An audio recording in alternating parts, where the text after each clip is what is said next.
So, do you know literally thousands of English words, but somehow still freeze up the exact moment you step into a real conversation? You know the feeling.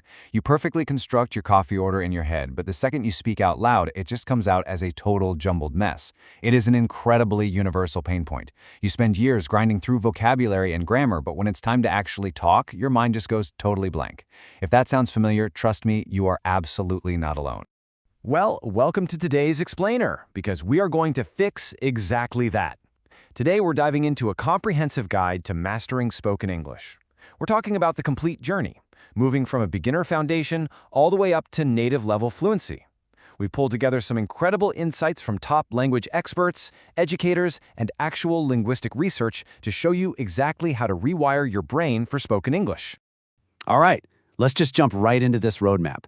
We're going to break this down into 4 key stages: foundation, structure, confidence, and finally, polish. Starting off with stage 1, our foundation, which is entirely about removing fear.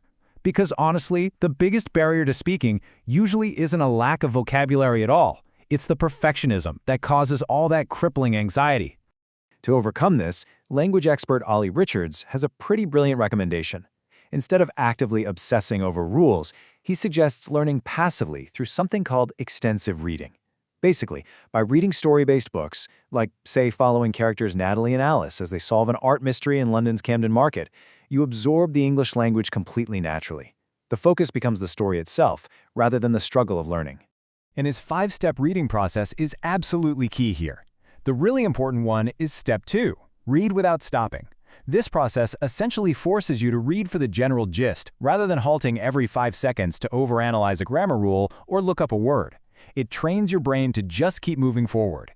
So the crucial takeaway here is that getting comfortable with ambiguity while you read actually trains you to be fearless. When you inevitably hear words you don't recognize in a real live conversation, you're not going to panic. You'll keep calm, rely on the context clues, and just carry on.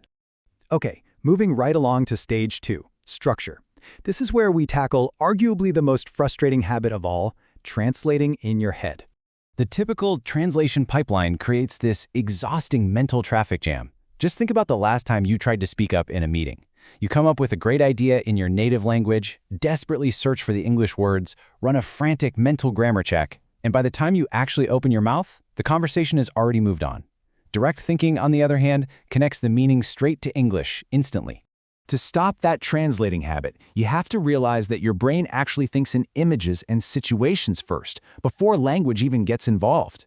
If you miss a bus, you don't form a fully grammatical sentence in your head, you just picture the bus driving away and feel annoyed.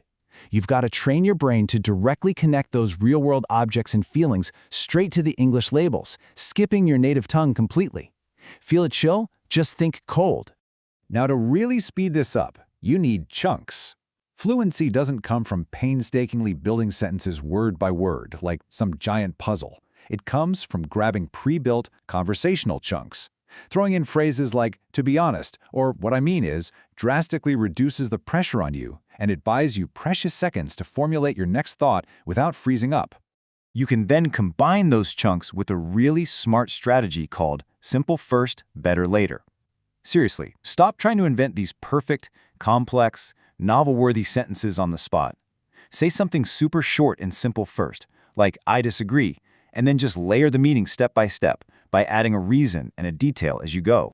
The language experts at Fluently suggest a fantastic little hack to practice this direct thinking: daily micro-monologues. Just speak out loud for 10 to 20 seconds in English during your normal daily tasks. While you're making your morning coffee, literally just tell yourself what you're doing. Say, "I am pouring the water. It smells great." Doing this consistently creates a brand new, default thinking habit in your brain.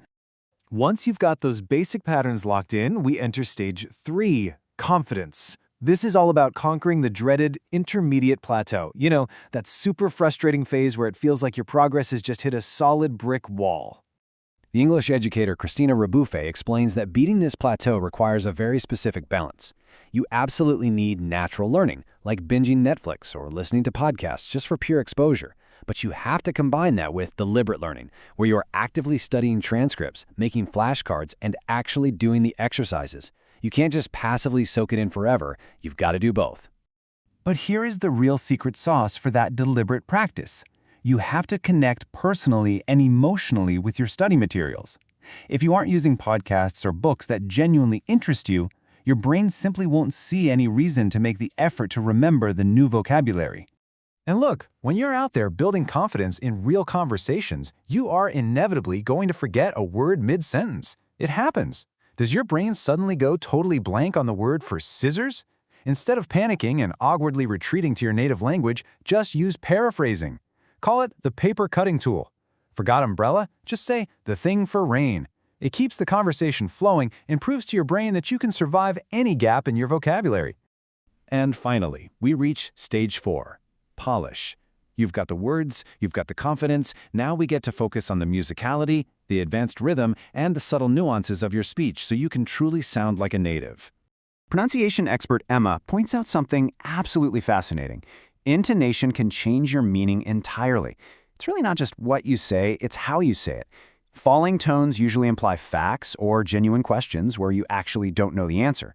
But rising tones? Those signal surprise or that you're just double-checking information you already suspect is true. Think of intonation like a traffic signal for your listener, especially when you're listing things off. You want to keep a rising tone for eggs, milk, and bread to keep the listener hooked.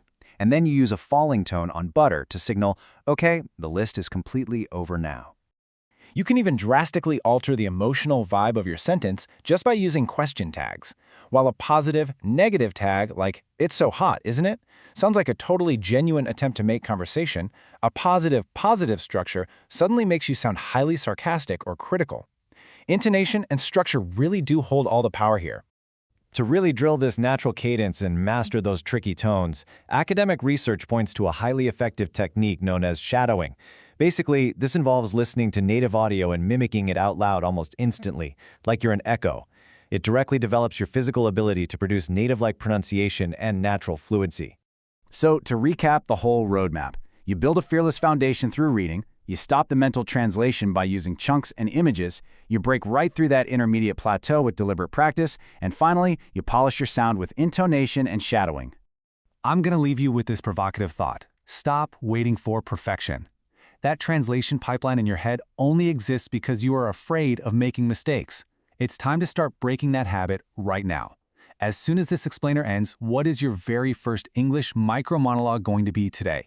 Speak it out loud right now and start your real journey to true fluency.